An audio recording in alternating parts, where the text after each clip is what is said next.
I'm Brandon, 32 years old, and last Tuesday I discovered a $3,200 balloon wall charged to my account for a baby shower I wasn't even invited to. My own brother Trevor and his wife Rachel used my money to celebrate their upcoming baby while deliberately excluding me. After years of helping my family financially, this betrayal hit differently. The worst part wasn't the money, it was realizing how they truly saw me. Before I dive into this story, drop a comment letting me know where you're watching from, hit that like button, and subscribe if family drama gets your blood pumping. My relationship with Trevor has always been complicated. Growing up, I was the responsible older brother, the one who got good grades, saved money from summer jobs, and eventually built a stable career as a software developer. Trevor, 3 years younger, took a different path. He drifted between jobs, dropped out of community college twice, and somehow always ended up needing financial help. Despite this, we were close. I admired his charisma and ability to light up a room, qualities I always felt I lacked. Our family dynamic set the stage for what would eventually happen. Our mother Karen always had a soft spot for Trevor. He just needs more support, she'd say when he missed rent payments or quit another job. Our father Richard was more balanced but typically stayed out of conflicts, preferring to keep the peace. I never resented being the responsible one. But sometimes I wondered if my reliability had become a liability. When I landed my first major job at a tech company after college, my salary allowed me to help my family in ways I was proud of. I helped my parents catch up on their mortgage when Dad got laid off. I loaned Trevor money for a used car when he finally landed a promising warehouse job. I even set up a joint account with my mother 7 years ago when she needed help managing her medical expenses after her diabetes diagnosis. "You're such a blessing, Brandon," she told me then, tears in her eyes as I showed her how to access the account online. "I don't know what this family would do without you." That joint account would later become the source of my current nightmare. 3 years ago, Trevor met Rachel at a mutual friend's barbecue. Within 6 months, they were engaged, and 3 months after that, married in a ceremony I largely funded. Initially, Rachel and I got along well. She was sharp, ambitious, and seemed to be a stabilizing force in Trevor's life. I remember thinking she might be exactly what he needed. "Your brother is lucky to have you," Rachel told me at their wedding reception. "Not many families would do what you've done for them." Over time, though, something changed. Rachel began distancing herself, declining invitations to family gatherings or leaving early when I was present. Trevor's requests for financial help increased, often prefaced with stories about Rachel's career aspirations or business ideas. I tried maintaining boundaries, but it was difficult with my mother always calling to advocate on their behalf. "They're just trying to build a life together," she'd say. "Remember how many people helped you when you were starting out?" The truth was, very few people had helped me. I worked through college, took on internships that paid next to nothing, and spent years building my career through late nights and sacrificed weekends. But arguing this point never seemed worth the family tension it would create. When Rachel announced her pregnancy 8 months ago, the family was ecstatic. My parents were going to be first-time grandparents, and Trevor seemed genuinely motivated to step up. He landed a better-paying job at a distribution center and talked about taking night classes. I was hopeful this new chapter might help him find his footing. "This baby is changing everything for us," Trevor told me over beers shortly after they announced the news. "I'm done asking for handouts, Brandon. I want my kid to see me the way I always saw you, as someone who handles his business." I was touched by his words and offered to help with the nursery or any baby essentials they needed. Trevor seemed grateful but insisted they would manage on their own. For once, I felt like our relationship might be evolving into something healthier.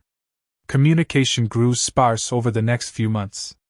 Trevor rarely returned my calls, and family dinners became increasingly awkward. Rachel would make subtle comments about privileged people not understanding real struggles, despite knowing I'd worked for everything I had. I attributed it to pregnancy stress and tried not to take it personally. In retrospect, I should have recognized the warning signs. The growing distance wasn't about giving them space to become parents, it was strategic. They were planning something that required me to be out of the picture. But not so far that my bank account was out of reach. Last Tuesday started like any ordinary day. I was working from home, taking a coffee break between Zoom meetings when I decided to check my bank accounts. I tried to review my finances weekly, a habit I developed early in my career when money was tight. I logged into my banking app, expecting the usual routine of categorizing expenses and updating my budget spreadsheet. That's when I saw them, 3 pending charges that made my stomach drop. $3,200 to luxury event balloons, $1,500 to seaside catering service, $900 to Skyview venue reservations. None of these were mine. My first thought was fraud. Someone had gotten hold of my card information and was going on a spending spree. I immediately called the bank's fraud department, my heart racing as I waded through the automated system. "Thank you for calling First National Bank Fraud Prevention. This is Melissa. Can I have your name and the last 4 digits of your account?" I provided my information, explained the suspicious charges, and waited as she pulled up my account details. "Mr. Jenkins?" These charges were made using the joint account you share with Karen Jenkins. The physical card assigned to her name was used for these transactions. "Are you saying she didn't have authorization to make these purchases?" "The joint account. The one I'd set up years ago to help my mother manage her medical expenses. The account I barely thought about anymore since her health had stabilized, and I'd set up automatic payments for her prescriptions." "There must be some mistake," I told the representative. "These are charges for event services. My mother wouldn't be spending thousands on catering and decorations. I understand your concern, but according to our records..." The card was physically present for these transactions and the correct PIN was entered. Since Mrs. Jenkins is an authorized user on the account, this wouldn't typically be classified as fraud. My mind raced. Had my mother's card been stolen? Was she being taken advantage of? I thanked the representative and immediately tried calling my mother. The call went straight to voicemail. I tried my father next, same result. Finally, I called Trevor, but his phone was also going to voicemail. It was unusual for all of them to be unavailable at once. I decided to check social media for clues. My mother rarely posted, but she might have mentioned something about where they were. As I scrolled through my feed, a photo from a mutual friend caught my eye. It showed a rooftop venue decorated with an elaborate balloon wall forming an arch of blue and silver. The caption read, "Beautiful day celebrating baby boy Jenkins. Trevor and Rachel are going to be amazing parents. Hashtag baby shower, hashtag it's a boy." I froze, staring at the image. More photos followed in the post. My brother and Rachel opening gifts, my parents beaming beside them, a table laden with custom-decorated cookies and cupcakes. Another photo showed little onesies hanging on a clothesline display, each one custom-printed with different sayings about being the newest Jenkins. Everyone was there, extended family, friends I'd introduced Trevor to, even a few of my colleagues who knew both of us. Everyone except me. I clicked through more photos tagged from the event. There was the balloon wall, an elaborate structure that now made sense of the $3,200 charge. There was the catered spread that accounted for the $1,500. And the rooftop venue with its skyline view explained the $900 reservation fee. I felt physically ill. My own family had thrown an elaborate baby shower, charged it to my account, and deliberately not invited me. The betrayal was overwhelming, not just the financial aspect, but the calculated exclusion. As I scrolled through more photos, the pieces fell into place. This wasn't a last-minute event. The custom decorations, personalized favors, and professional setup would have taken weeks to plan. This was premeditated. I checked the dates on the charges. They'd been made 3 weeks ago, which meant this had been in the works for at least a month. A month during which Trevor had called me twice asking about work and making small talk. Never once mentioning the shower. My phone rang, startling me. It was Tyler, my best friend since college. "Dude, did you see the baby shower photos?" he asked without preamble. "I thought you said you weren't close with your brother's wife. That looked like a pretty expensive event to throw for someone you don't get along with."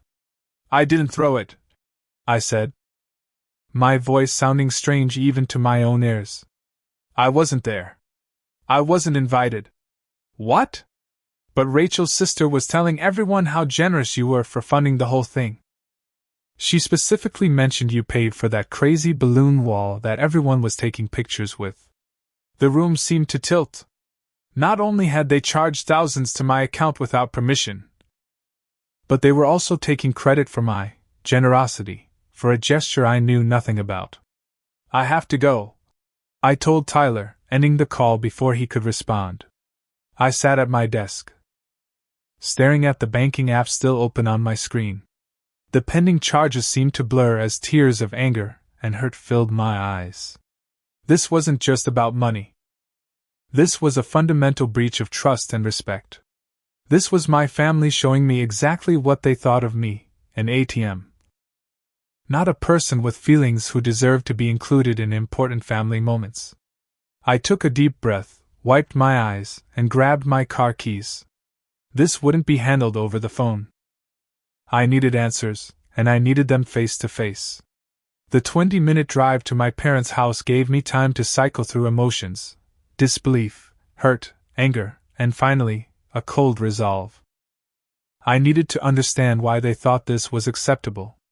What possible justification could there be for charging thousands to my account while explicitly excluding me from the event? When I pulled into their driveway, I noticed both my parents' cars were there. At least they were home now. I sat for a moment, gathering my thoughts, trying to decide exactly what to say. I didn't want emotion to cloud the fundamental issues: theft and betrayal. I knocked on the door instead of using my key, a small but significant departure from my usual casual entrance. My mother answered, her smile fading as she registered my expression. "Brandon? Is everything okay? We weren't expecting you. We need to talk," I said, walking past her into the living room where my father was watching television. He looked up in surprise. "Son? What brings you by on a weekday?" I remained standing, looking between them.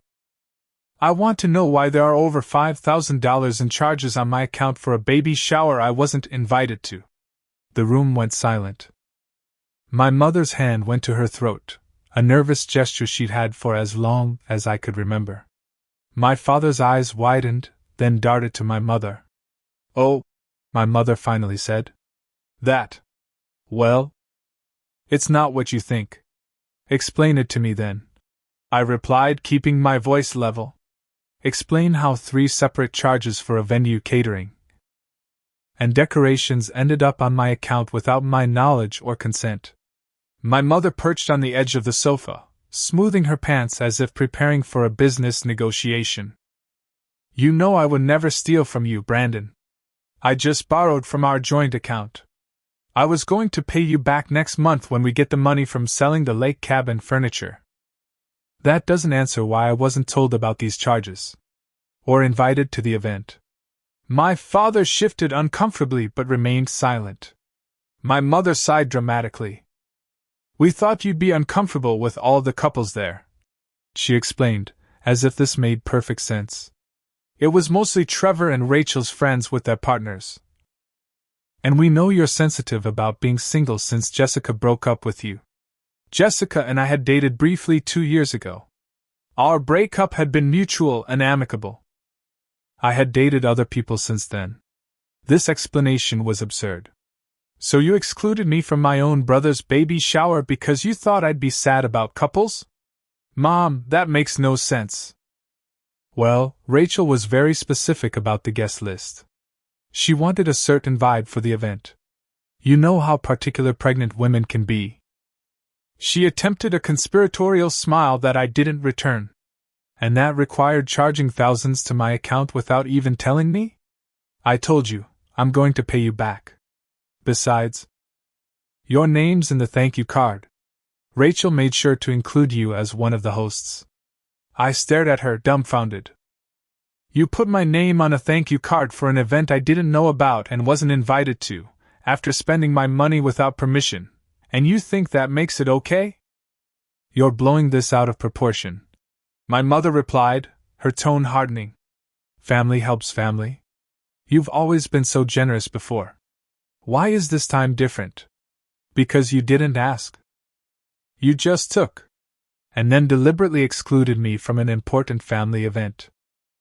How would you feel if I charged Christmas dinner to your credit card but told you not to come because the vibe wouldn't be right? My father finally spoke up. Your mother made a mistake with the account, Brandon. We can sort that out. But the guest list was mainly Rachel's doing. You know how important this baby is to everyone. Important to everyone except me, apparently, I replied bitterly. Before my father could respond, my mother's phone rang. She glanced at it, and her expression changed. It's Trevor, she said, answering immediately and putting it on speaker. Trevor, honey, your brother is here and he's quite upset about some confusion with the baby shower expenses. Brandon's there? Trevor's voice came through the speaker. Put him on. I can hear you, I said. Want to explain why you charged your baby shower to my account? Bro, this is all a misunderstanding. Trevor said, his voice taking on that cajoling tone I'd heard countless times when he needed something. Mom said she was handling the finances and that you'd offered to help. I had no idea she was using your account without asking. And not inviting me? Was that a misunderstanding too? There was a pause. That was complicated. Rachel was very stressed about the guest list and a new voice cut in. Rachel had apparently been listening. Oh please, let's not pretend. Brandon. You've made it clear you don't approve of me or our relationship. The passive-aggressive comments, the judgmental looks. We didn't want that energy at our special day. I was speechless. I had been nothing but supportive of their relationship, despite my private concerns about how quickly they'd moved and how often they needed financial help. Rachel. I've literally never said anything negative about you or your relationship. You didn't have to say it. It's how you act, looking down on Trevor. Thinking you're better than us because you have a fancy job and we're still figuring things out. My mother jumped in. Rachel, honey, I'm sure Brandon didn't mean to make you feel that way. I couldn't believe what I was hearing. Not only were they justifying stealing from me, but they were somehow making me the villain. This is unbelievable, I said. You charge thousands to my account without permission, exclude me from a family event, and somehow I'm the bad guy. See? Rachel said to whoever else might be listening on their end. This is exactly the negativity I'm talking about. Making a big deal over a little money when I'm trying to prepare for our baby. $5,000 isn't a little money, I replied. And this isn't about the money.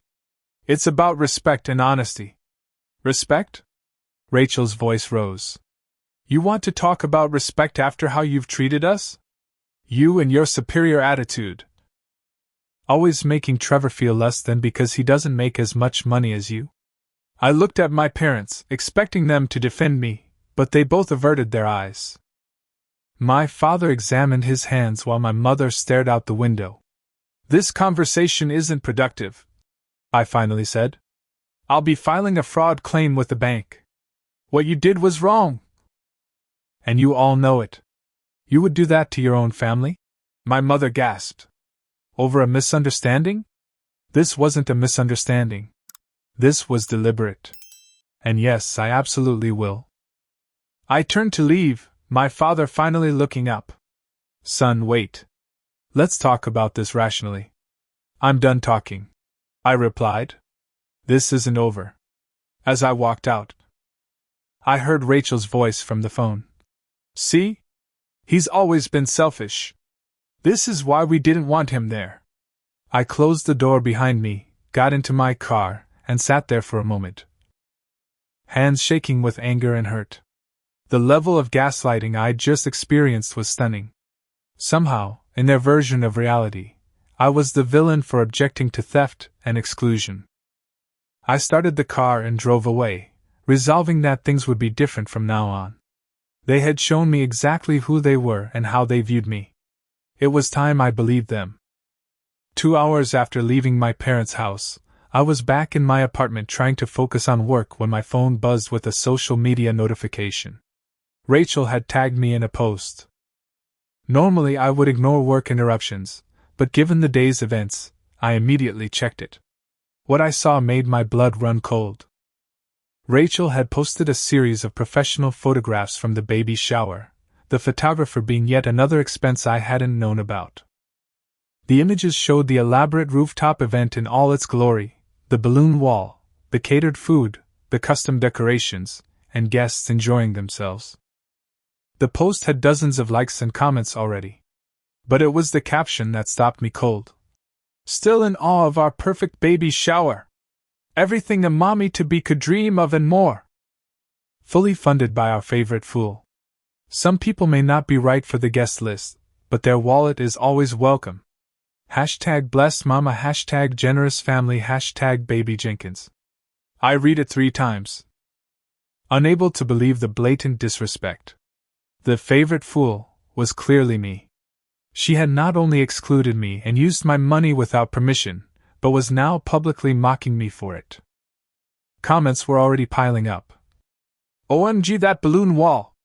So extravagant! Best baby shower I've ever been to! You guys deserve every bit of this! So glad Brandon could make it happen even if he couldn't be there. I scrolled through the comments, looking for any sign that someone found this inappropriate. Instead, I found my brother had commented with a laughing emoji and, "We're so blessed to have such support." My hands shook as I stared at the screen. This wasn't just a private family matter anymore. This was public humiliation. They were laughing at me and inviting others to join in. I had always been private about family matters, believing that disagreements should be handled behind closed doors. But they had chosen to make this public.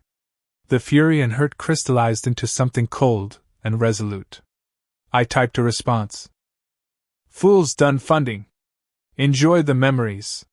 Then I closed the app, called my bank, and explained the situation in detail.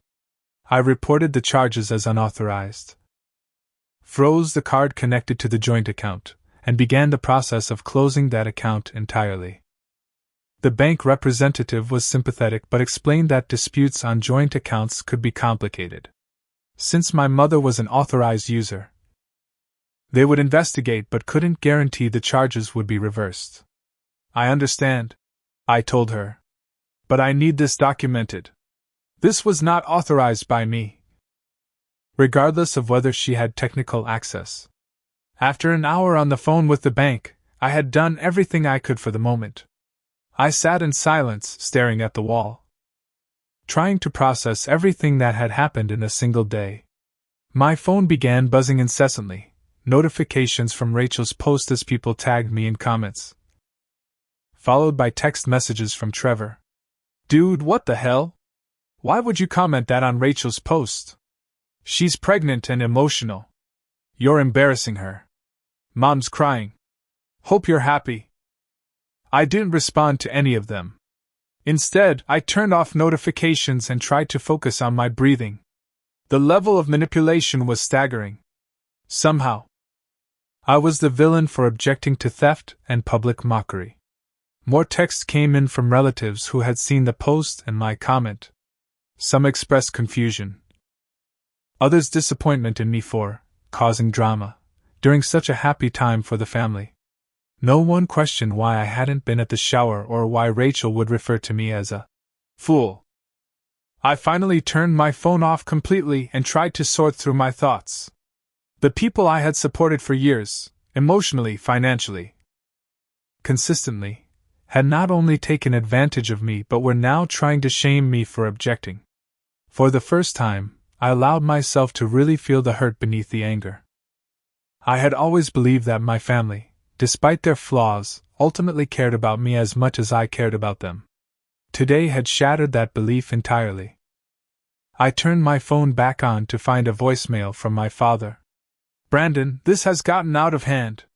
Rachel shouldn't have posted that, but you shouldn't have responded publicly either. Family matters should stay private.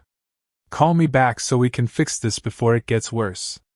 Even now, he was equating my brief response to Rachel's deliberate public humiliation. The false equivalency was stunning. I didn't call him back. Instead, I took screenshots of everything: the bank charges, Rachel's post, the text messages, and saved them to a folder.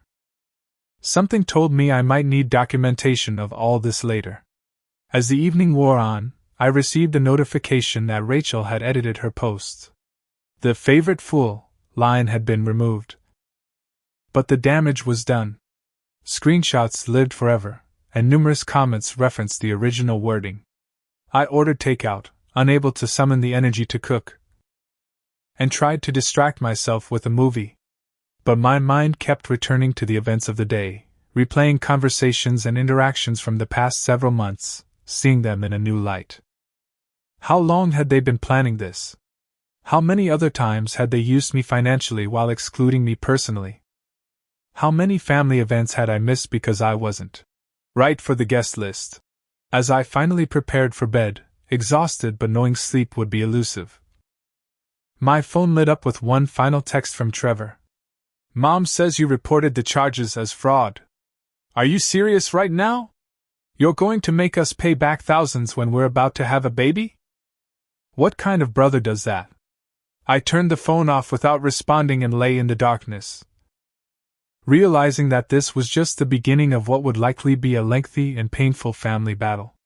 But for the first time in my adult life, I wasn't going to back down to keep the peace. This time, they had gone too far. The next morning, I woke to over 30 notifications on my phone.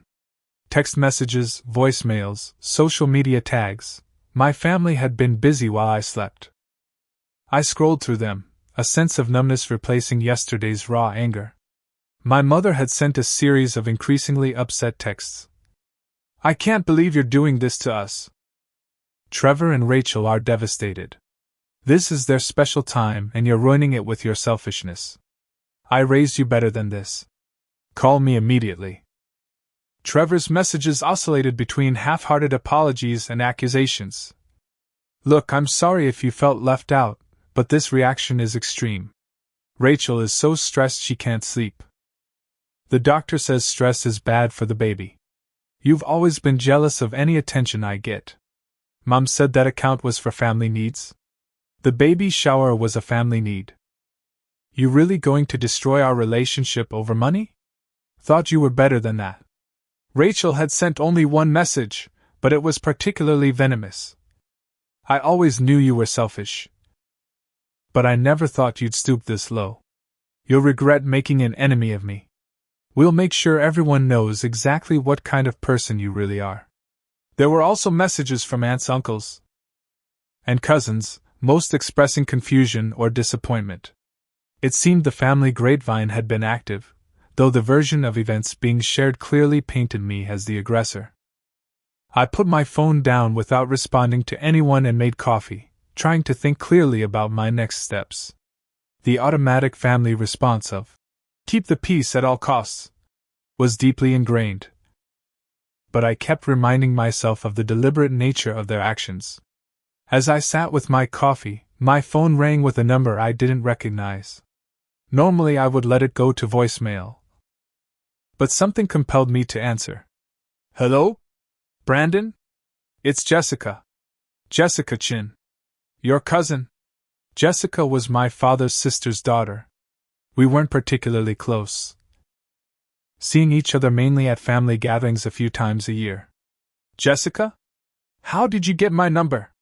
"From the family directory Aunt Karen made last Christmas. Listen. I saw everything going down on social media and heard about the baby shower drama. I wanted to check if you're okay." Her concern caught me off guard. "I'm managing. It's been a lot. I bet. Look, I don't want to overstep, But you should know this isn't the first time they've done something like this. I sat up straighter. What do you mean? Last year, Rachel asked if she could use my Nordstrom card to buy an anniversary gift for Trevor because her card wasn't working. She promised to pay me back the following week. $3,000, and 6 months later, I finally got repaid after threatening small claims court. I was stunned. I had no idea. They're very good at playing victim when confronted. When I finally demanded my money back, Rachel told the family I was harassing her and that I had freely offered my card as a gift. Uncle Richard ended up paying me just to keep the peace. That sounds familiar, I said bitterly. There's more. Jessica continued. She did something similar to your cousin Mark with concert tickets. And I heard from Aunt Diane that she borrowed her good jewelry for a photo shoot and returned cheap replicas, claiming that's what she'd been given. I felt a chill. Why hasn't anyone in the family called them out on this? Trevor's always been the golden child, you know that. And Rachel is pregnant now, which makes her untouchable. Plus, they're very good at making anyone who confronts them seem like the bad guy. We talked for nearly an hour. Jessica sharing more stories about Trevor and Rachel's manipulative behavior that had been kept from me. By the time we hung up, I felt both validated and deeply concerned. This wasn't an isolated incident, it was a pattern of behavior that the family had been enabling. As I showered and dressed for the day, my phone continued to buzz with messages. I finally decided to text my father. I'm taking some time to process everything. I've filed a dispute with the bank for unauthorized charges. This isn't about money, it's about respect and boundaries. I'll reach out when I'm ready to talk. His response came quickly. This is tearing your mother apart. Please reconsider what you're doing to this family. Again, I was being positioned as the problem rather than the victim. The manipulation was so transparent now that Jessica had helped me see the pattern. I tried to focus on work that day, but concentration was impossible. Around noon, my doorbell rang. I checked the security camera to see Trevor standing outside my apartment door. I considered not answering, but decided it was better to face him directly. When I opened the door, I was shocked by his appearance. His eyes were red, his hair disheveled. Can I come in? He asked. I stepped aside silently. He entered and immediately launched into what seemed like a prepared speech. Brandon, I know you're upset, and you have every right to be. The way everything happened with the shower wasn't right. But you have to understand, Rachel has been under so much pressure with the pregnancy, and her family expects certain things. Stop, I interrupted. Did you know the shower was being charged to my account? He hesitated just long enough. Not initially. Mom said she was handling the finances. But you found out at some point, didn't you? He looked away. Look, by the time I realized where the money was coming from, everything was already booked. Rachel was so excited. What was I supposed to do? You could have told me. You could have asked if I was okay with it. You could have invited me to the shower I was apparently hosting.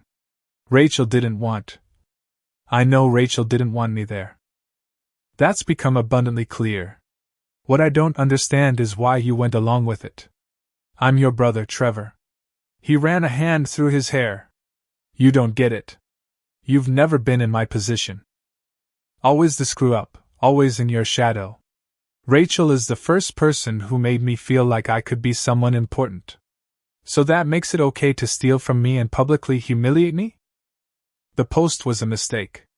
Rachel was emotional and... Stop making excuses. I rarely raised my voice, and Trevor actually flinched. This wasn't a mistake. It was deliberate. You and Rachel and Mom planned a party using my money, intentionally didn't invite me, and then mocked me publicly for it. And now, instead of a genuine apology, you're here trying to justify it. Trevor's expression hardened. So that's it? You're going to throw away our relationship over one mistake? After everything you've done for me, now you're keeping score? This isn't about keeping score. It's about basic respect. Something you and Rachel and Mom seem incapable of showing me. You know what? Rachel was right about you. Trevor moved toward the door. You've always thought you were better than me. Always looking down on me from your high horse. Well, guess what? I'm about to be a father. I'm building a family. What do you have? A fancy job and an empty apartment. Who's really winning here? The word stung, but I didn't let it show. If winning means stealing from your brother and excluding him from family events, you can have that victory. The bank better not take that money back, Trevor said, his hand on the doorknob. Rachel already ordered the nursery furniture. If they reverse those charges, you'll be taking directly from your niece or nephew. Another manipulation tactic. Goodbye, Trevor. After he left, I sat on my couch feeling physically drained. The conversation had confirmed what I already suspected. There would be no genuine accountability, only more manipulation and guilt trips. My phone buzzed with a text from Jessica. How are you holding up? I replied honestly. Not great. Trevor just left. Same guilt trips, different location. Stay strong. They're counting on you caving like everyone else does. Her support meant more than she could know. In a sea of family members trying to make me doubt myself, her validation was an anchor. That evening, I received a call from my grandmother, my father's mother. I answered, bracing myself for more guilt. Brandon? It's Grandma Eleanor. Hi, Grandma. Your father called me about some trouble in the family. He didn't give many details, just said there was a misunderstanding about money and the baby shower. I sighed. It was more than a misunderstanding, Grandma. I figured as much. Your father tends to minimize when he's uncomfortable. Can you tell me what happened? I gave her the full story, not holding back any details. When I finished, there was a long silence. Grandma? Are you still there? I'm here, she said, her voice tighter than before. I'm just trying to understand how my daughter-in-law and grandson could do something so shameful. Her response caught me off guard. I had expected her to ask me to forgive them for the sake of family harmony. Your grandfather and I didn't raise your father to enable this kind of behavior, she continued. And I certainly didn't raise him to expect you to finance everyone else's life while being treated as an outsider. Tears sprang to my eyes at her support. Everyone else seems to think I'm overreacting. Everyone else is wrong. What they did was not just financially inappropriate, it was cruel. Family doesn't treat family that way. We talked for nearly an hour, her wisdom and clarity providing comfort I desperately needed. Before we hung up, she said something that would stay with me. Brandon. Sometimes the hardest boundaries to set are with the people who've never had any. Stand your ground. The family will adjust or they won't, but you deserve better than what they've been giving you. That night, I slept better than I had since discovering the charges. I still had no idea how this would all resolve, but for the first time, I felt confident that I wasn't the one who needed to fix things. The ball was in their court now. 3 days after discovering the unauthorized charges, I met with Nathan Brooks, an attorney specializing in financial disputes and family law. I had researched several lawyers before choosing him, wanting someone who could understand the delicate intersection of legal issues and family dynamics. His office was warm but professional, with degrees and family photos displayed on the walls. He listened attentively as I explained the entire situation, occasionally asking clarifying questions but mostly letting me talk. First, I want to say I'm sorry you're going through this, he said when I finished. Family financial disputes are particularly painful because of the emotional components involved. I just want to know what my options are, I replied. I've already filed a dispute with the bank, but they warned me it could be complicated because it's a joint account. Nathan nodded. They're right about that. Joint accounts create a legal gray area because all parties typically have equal rights to the funds. However, there are some important distinctions in your case. He explained that while my mother technically had legal access to the account, The fact that it was set up for a specific purpose, her medical expenses, and had not previously been used for large personal expenses could work in my favor. The bank will look at the pattern of account usage, he explained. If this represents a significant deviation from established patterns, that strengthens your claim that these were unauthorized charges. What about the public social media post? I asked. Rachel essentially admitted to using my money without permission. That's actually quite helpful evidence. I'd recommend taking screenshots of everything: the post, comments, any text messages or emails discussing the money. Documentation is crucial in these cases. We discussed the possibility of filing a police report for unauthorized use of my account. Nathan explained that while this would create a formal record of the incident, it would also escalate the family conflict significantly. That's a boundary only you can decide whether to cross, he said gently. Some clients find that the formal report is necessary for both practical and psychological reasons.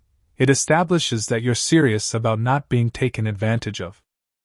Others prefer to keep legal action as a last resort. After considering my options, I decided to take incremental steps. First, I would fully document everything and provide the evidence to the bank for their investigation. I would also immediately close the joint account once the dispute was resolved, regardless of outcome. That's a sensible approach, Nathan agreed. And if the bank rules against you despite the evidence, we can discuss further legal options at that point. As I left his office, I felt a weight lift from my shoulders.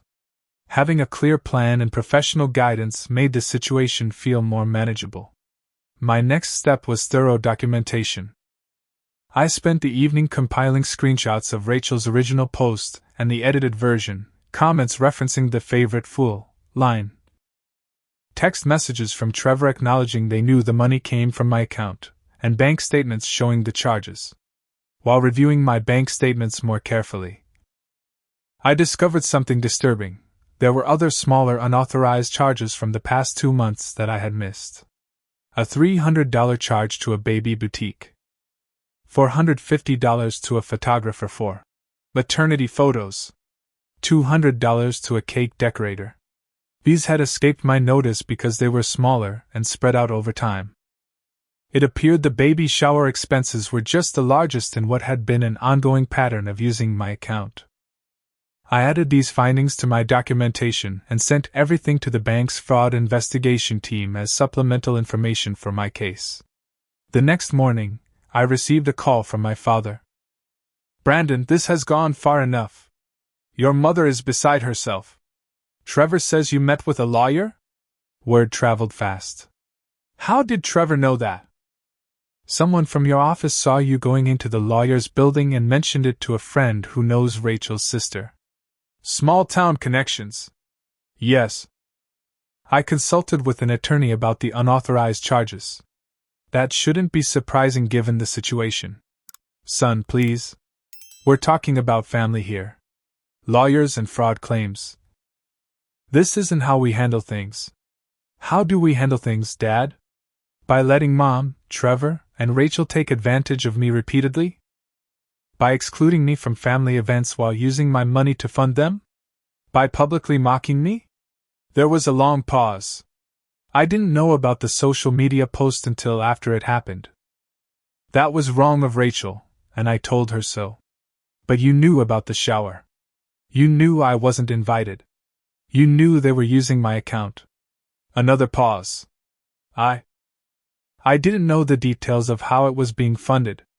Your mother handled that part. And you never thought to ask? Even knowing I wasn't invited?" He sighed heavily. "I should have asked more questions. I've never been good at confrontation, you know that." For the first time, I heard genuine regret in his voice.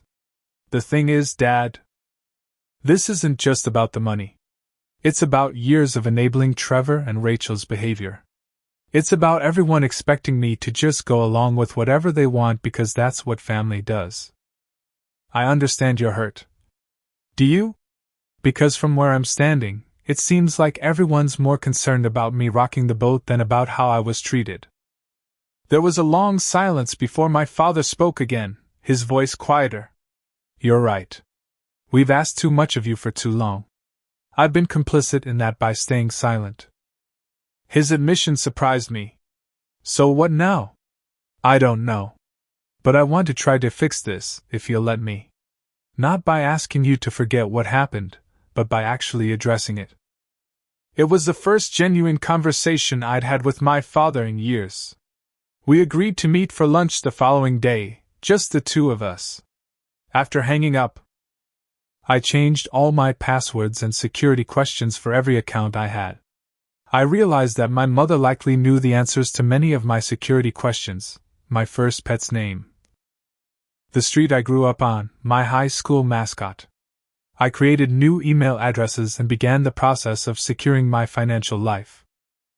I also discovered that my credit card was saved in several online accounts that Trevor and Rachel had access to, streaming services I'd helped them set up, food delivery apps we'd used together during family gatherings. I removed my card information from all of them. The process was tedious but necessary. As I worked, I realized how careless I'd been with my financial information, trusting that family would respect boundaries that had never been explicitly stated. That evening, my friend Tyler came over with takeout and beer. Thought you could use some company that doesn't want your money, he said as I let him in. Over dinner, I filled him in on everything that had happened since he'd called me about the baby shower photos. Man, that's cold, he said when I finished. Like glacier-level cold. And they're making you out to be the bad guy. Family speciality, I replied, taking a swig of beer. How dare I object to being robbed and mocked? You know what baffles me? The short-sightedness of it all. Like, did they think you wouldn't notice thousands missing from your account? Did they think you wouldn't see that social media post? It was a good question. I think they assumed I'd just go along with it like I always have. Write it off as helping family and never mention it again. And they excluded you from the shower because, according to my mother, they thought I'd be uncomfortable around all the couples because I'm single. According to Rachel, it's because I'm judgmental and negative. Tyler snorted. You? Judgmental and negative? You're the most supportive friend I have. His words meant more than he knew. In the midst of family members painting me as selfish and vindictive, it helped to be reminded that others saw me differently. The following morning, I received a notification from the bank. They had completed their preliminary investigation and had temporarily reversed the charges while conducting a more thorough review. It was a promising first step. As I prepared to meet my father for lunch, my doorbell rang. I checked the security camera to see Rachel standing outside, alone. I hesitated, then decided to answer, leaving the security chain on. Rachel. This is unexpected. Her expression was a mix of anger and what appeared to be an attempt at contrition. Can I come in? We need to talk. I don't think that's a good idea right now. Her facade of politeness immediately dropped. The bank reversed the charges. They took $3,200 out of our account this morning. That money was for the nursery furniture. That money was taken from my account without permission. The bank is just correcting a wrong. Her eyes narrowed.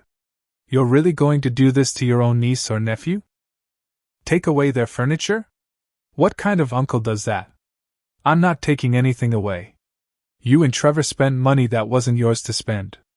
That's on you, not me. We're family. Family helps each other.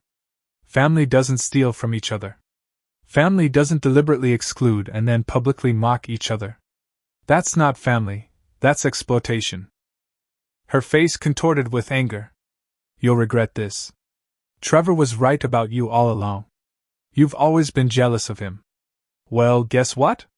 He has me, he has a baby on the way. He has a real family. What do you have? It was nearly identical to what Trevor had said days earlier. They really did discuss me in these terms. Goodbye, Rachel. Any further communication should go through my attorney. I closed the door despite her continued yelling. I texted my father to make sure he was still planning to meet me for lunch. Suddenly suspicious that Rachel's visit might have been a distraction. He confirmed he was already at the restaurant waiting. As I drove to meet him, I reflected on how quickly my family relationships had deteriorated. Just a week ago, I would never have suspected my mother of financial exploitation or my brother of deliberate exclusion. Now, I was changing passwords, consulting lawyers, and suspecting coordinated manipulation attempts. But amidst the pain and betrayal, there was also clarity. For perhaps the first time in my adult life, I was setting boundaries with my family based on what I deserved rather than what would keep the peace. Whatever happened next, I wouldn't be going back to the old dynamic. 6 weeks after discovering the unauthorized charges, I sat in my living room reviewing an email from the bank. Their final investigation had concluded that the charges were indeed unauthorized based on the account's stated purpose and historical usage patterns. All disputed amounts had been permanently reversed, and the joint account was now officially closed. It felt like the closing of a chapter, though the story was far from over. The weeks following the initial confrontation had been difficult, but ultimately clarifying. My father and I had met for lunch as planned that day, having the most honest conversation of our adult lives. He admitted to enabling Trevor's behavior for years out of a misguided attempt to balance the perceived advantages I had. "You were always so capable," he explained. "You never seemed to need much help." Trevor struggled with everything. It became habit to direct family resources his way, to try to level the playing field. I never stopped to consider that we might be holding him back by doing so, or that we were taking you for granted. He also acknowledged his role in allowing my mother's inappropriate use of the joint account. I knew she was using it for more than just her medical expenses. I should have said something. It was easier not to confront her. His honesty was refreshing, even if it came too late to prevent the damage. We agreed to work on building a healthier relationship, one where my boundaries would be respected and his passive approach to conflict would be challenged. My mother was another story entirely. After the bank reversed the charges, she had left me a tearful voicemail accusing me of choosing money over family. When I didn't respond, she pivoted to sending daily texts alternating between guilt trips and angry accusations. I finally replied with a simple message. "I'm open to rebuilding our relationship when you're ready to acknowledge what happened and take responsibility for your part in it." Her response was telling. "I've already apologized for the misunderstanding. What more do you want from me?" She had never actually apologized, and continued to characterize deliberate theft as a misunderstanding. I didn't reply further.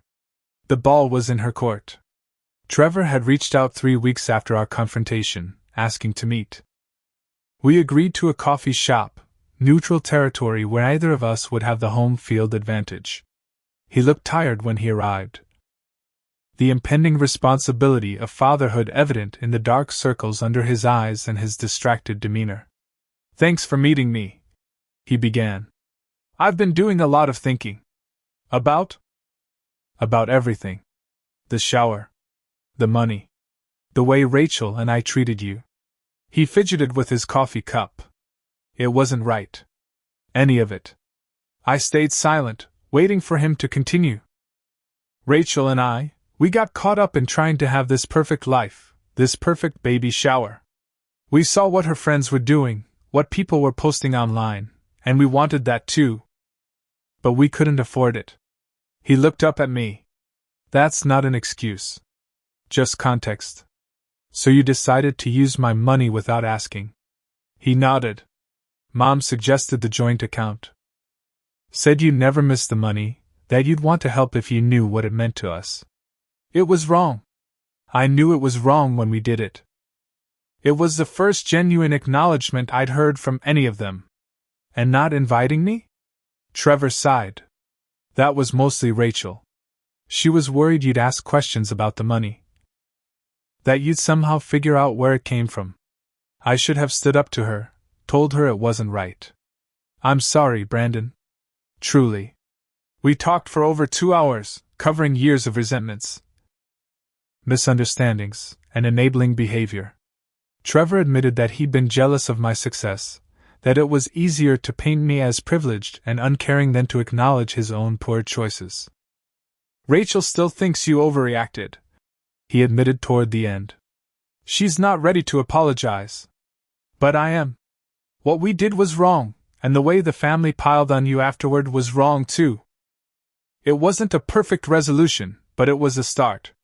We agreed to take things slowly, rebuilding trust gradually.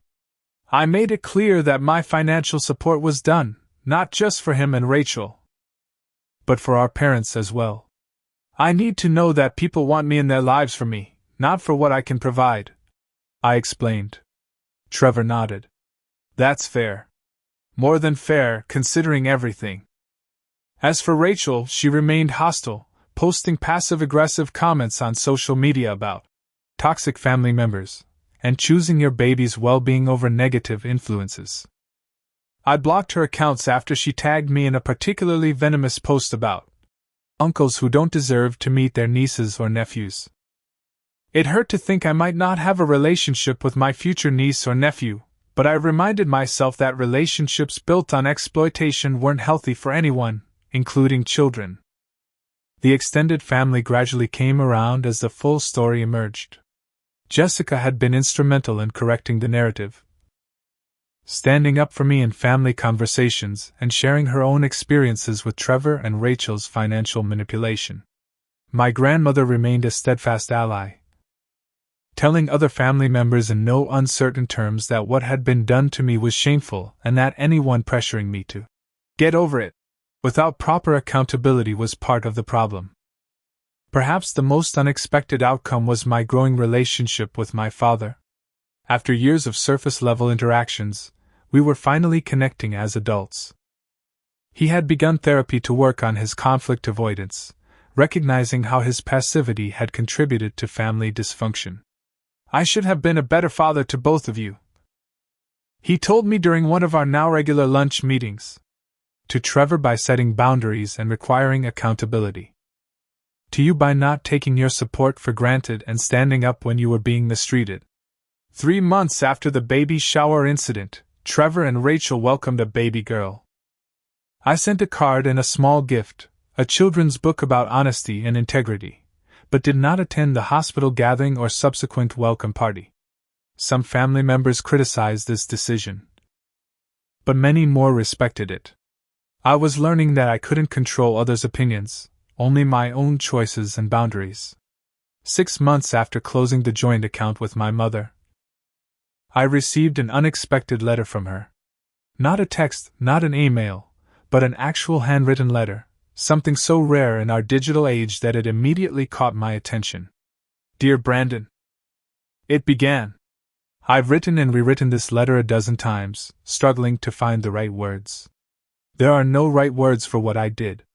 It was wrong, not a misunderstanding, not a mistake, but a deliberate choice to take advantage of your generosity and trust.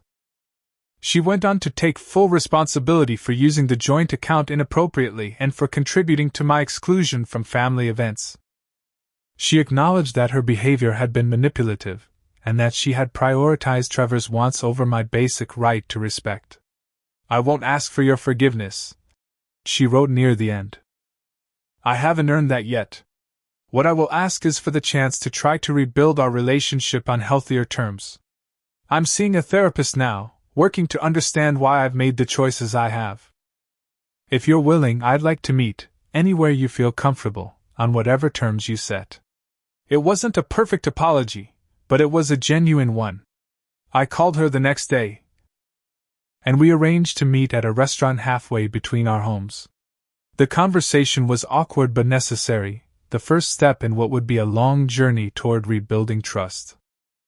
A year after the baby shower incident, my life looks dramatically different. I've established clear financial boundaries with my entire family. My relationship with Trevor is slowly healing, though Rachel remains distant. I've met my niece a handful of times, always in the presence of other family members to avoid confrontation.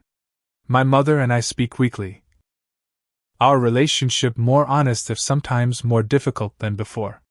My father and I have grown closer than I ever thought possible. The extended family has largely moved past the drama, though holiday gatherings still carry an undercurrent of tension at times. Most importantly, I've built a support network outside my family, friends who value me for who I am rather than what I can provide, colleagues who respect my boundaries, and even a promising new relationship with someone who finds my commitment to self-respect admirable rather than selfish. The financial boundaries I established have allowed me to redirect my resources toward my own goals.